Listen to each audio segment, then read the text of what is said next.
Hola, en este video vamos a hablar de las teorías conductistas del aprendizaje.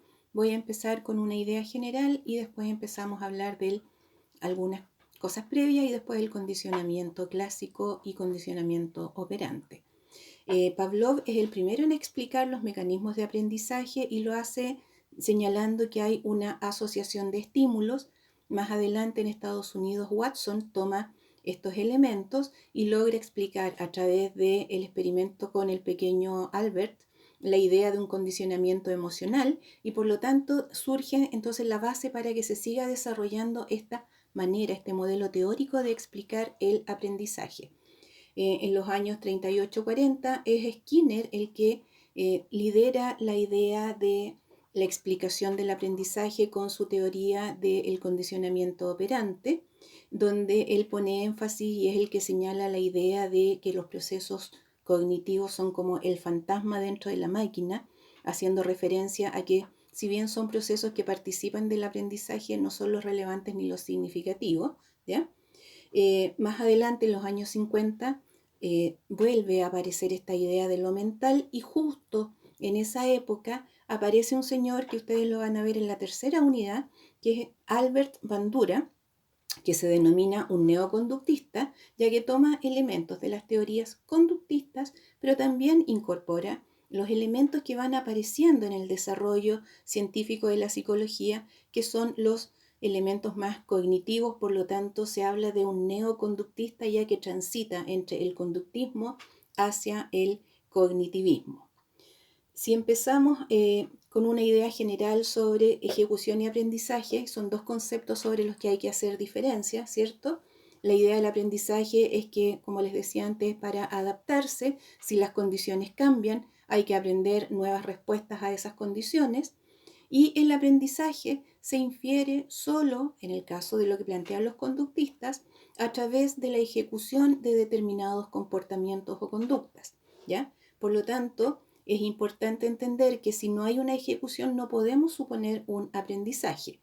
Pero nosotros sabemos que a veces las ejecuciones pueden variar a partir de diferentes situaciones como pueden ser variables orgánicas, por ejemplo, si estoy cansado, por ejemplo, si estoy enfermo, si he consumido drogas, si estoy bajo el efecto de algún medicamento, pero también se pueden dar cambios gracias a procesos madurativos, como puede ser el desarrollo, por ejemplo, del cambio en el interés por vincularse con los otros en términos de las relaciones sociales, y también pueden haber ejecuciones que obedecen a un proceso de aprendizaje. Entonces es importante entender si el cambio que estamos viendo en el comportamiento de una persona corresponde a un aprendizaje o es más bien solo un cambio en la ejecución de una acción y que ese cambio se puede explicar no por aprendizaje, sino que por otras condiciones que pueden ser variables orgánicas, que pueden ser algunas respuestas al medio determinadas por otras situaciones que no sean necesariamente un aprendizaje, ¿ya? Eso es importante entenderlo. Eh, la conducta en terminología conductista se refiere a una consecuencia mecanicista del estímulo, es decir, una conducta es siempre una respuesta ante un estímulo, ¿ya? Y los procesos mentales se consideran una parte componente de la conducta, pero no son la causa, en este caso, de esa conducta, y la mente es una variable poco clara que debiera ser explicada cuál es su rol, como lo planteaban en esa época los conductistas, especialmente Skinner, ¿ya? Eh, Hay un tipo de aprendizaje básico, simple, que es lo que se llama el aprendizaje preasociativo, donde encontramos lo que se llama la habituación y la sensibilización, y que son respuestas del organismo ante estímulos que se repiten de manera sistemática y reiterada. No es que una vez al mes o cada cierto tiempo, no, eso es otra cosa. Es aquí un estímulo que está presente y que el organismo aprende a dar una respuesta diferenciada ante ese estímulo. Aprende a identificar que ese estímulo, por ejemplo, no es relevante, por lo tanto, no vale la pena responder, o al revés, puede sobrereaccionar a ese estímulo y en ese caso estamos hablando de sensibilización, ¿ya? Hay que hacer algunas diferencias ahí, por ejemplo, La adaptación sensorial, que también es una manera de modificar una respuesta ante un estímulo, tiene que ver con que se ven afectados los órganos sensoriales y por lo tanto se afectan todas las respuestas que están vinculadas a esa modalidad sensorial. Por ejemplo, si yo voy a un concierto de rock, probablemente salga bastante sorda, ¿m? Pero va a ser a todos los sonidos que me lleguen. La sensibilización o la habituación se dan a un solo estímulo, no a todos los estímulos auditivos, ¿ya? Por ejemplo, eh, entonces, importante entender que son aprendizajes, pero se llaman aprendizajes preasociativos, ya que no corresponden a la asociación entre estímulos o a la asociación entre un estímulo y una consecuencia, sino que es simplemente un aprendizaje en que el organismo aprende a identificar cuáles estímulos son significativos o cuáles son estímulos que molestan, que generan dificultad, ¿ya? Vamos a entrar a explicar el condicionamiento clásico.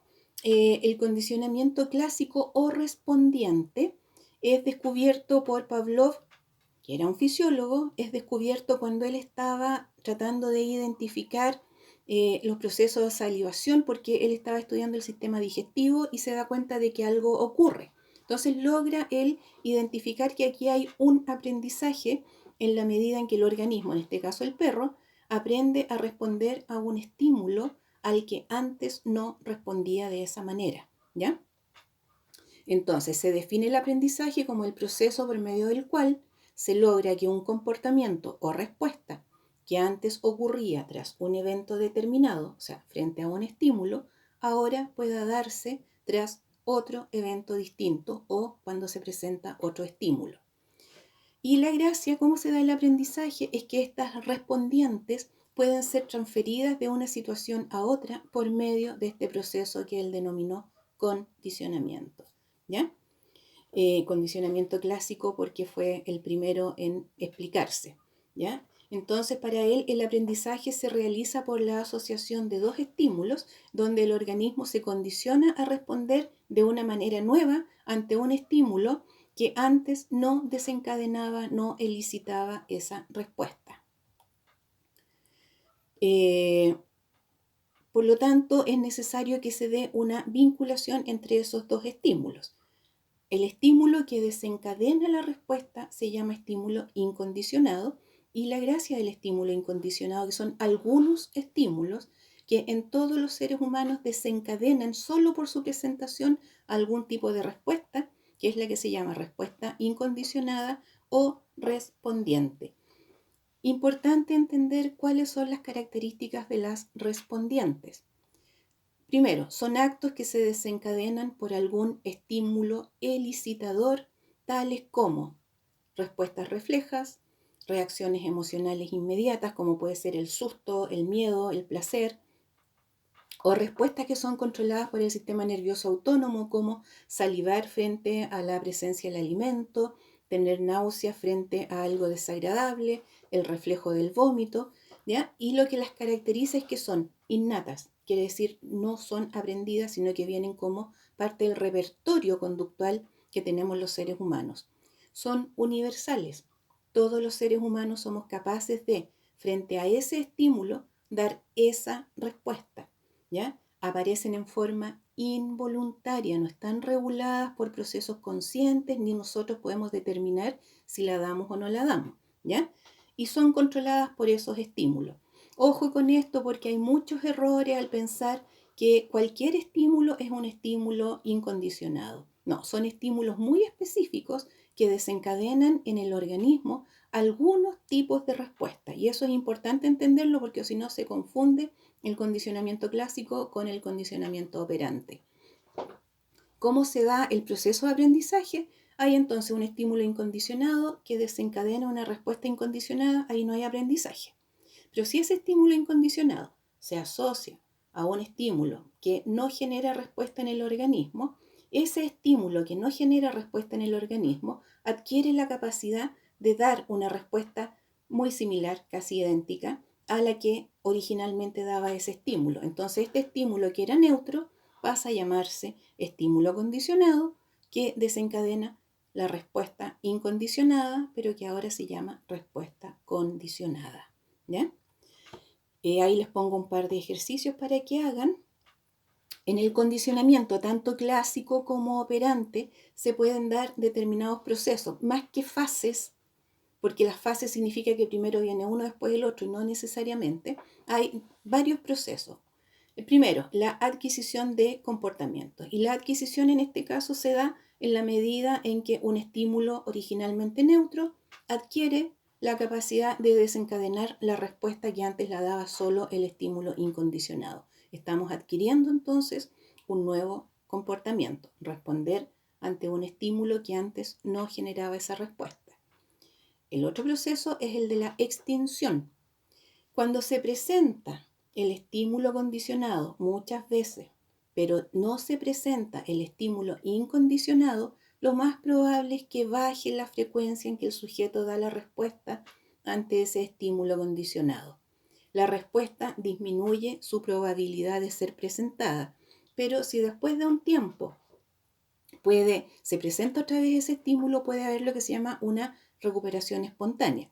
Si vuelve a vincularse el estímulo condicionado con el estímulo incondicionado, el organismo reaprende esa respuesta que había extinguido, por no decir olvidado, porque ese sería un proceso cognitivo. ¿Ya?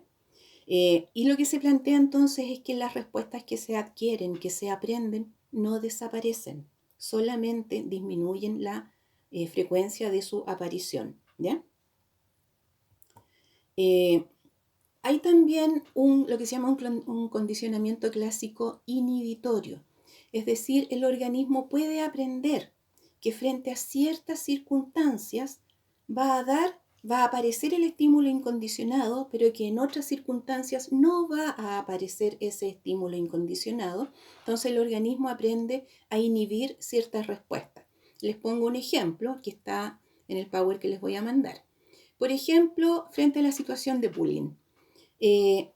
A un niño se le da un golpe, que sería el estímulo incondicionado, que desencadena la respuesta incondicionada de dolor o de susto. El niño que golpea, que antes de pegar era un estímulo neutro, ahora pasa a ser un estímulo condicionado y por lo tanto, frente a la presencia del niño, el sujeto aprende a dar la respuesta condicionada de dolor o de susto. Si aparece un nuevo estímulo, por ejemplo, la directora, que es un estímulo nuevo, frente a la directora, ese niño que golpea ya no golpea, el sujeto va a aprender que frente a ese estímulo nuevo que actúa como inhibidor de la respuesta de susto. Espero que entiendan el ejemplo. También tenemos en el condicionamiento clásico como en el condicionamiento operante generalización y discriminación. Los organismos son capaces de dar respuestas similares ante estímulos que tienen ciertas características comunes, pero también somos capaces de discriminar. Y en este caso, el condicionamiento inhibitorio implica una discriminación. Es decir, bajo ciertas circunstancias se va a dar la respuesta, pero bajo otras circunstancias puedo inhibir esa respuesta incondicionada, que en este caso del ejemplo sería el miedo. ¿Ya? ¿Para qué sirve el condicionamiento clásico? Todavía está vigente. El condicionamiento clásico todavía se usa para modificar algunas conductas que generan complicaciones en la existencia de los sujetos. Por ejemplo, las fobias, los temores a ciertas situaciones, como subirse a los aviones, andar en ascensores, andar en la multitud. Y también se usan para regular algunos elementos vinculados, por ejemplo, a características fisiológicas como regular la presión arterial, la liberación de insulina, etc. Y donde las técnicas más empleadas son el contracondicionamiento, es decir, lograr que se dé una respuesta condicionada que sea emocionalmente distinta o incompatible con la respuesta original, o sea, generar un nuevo condicionamiento para que la persona, como en el ejemplo anterior, daba la respuesta de susto. Ahora se genera un condicionamiento nuevo en donde la persona da una respuesta incompatible, por ejemplo, sentirse relajado.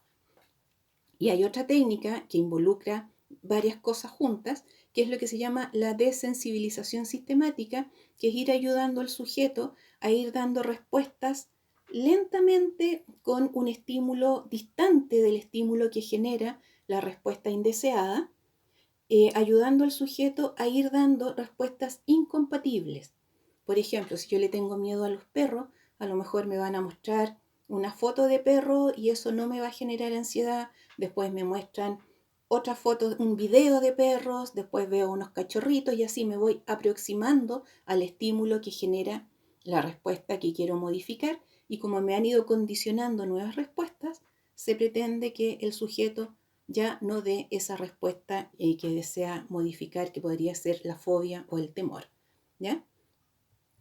Bueno, eso es en términos del condicionamiento clásico. En el otro video les hablo del otro condicionamiento.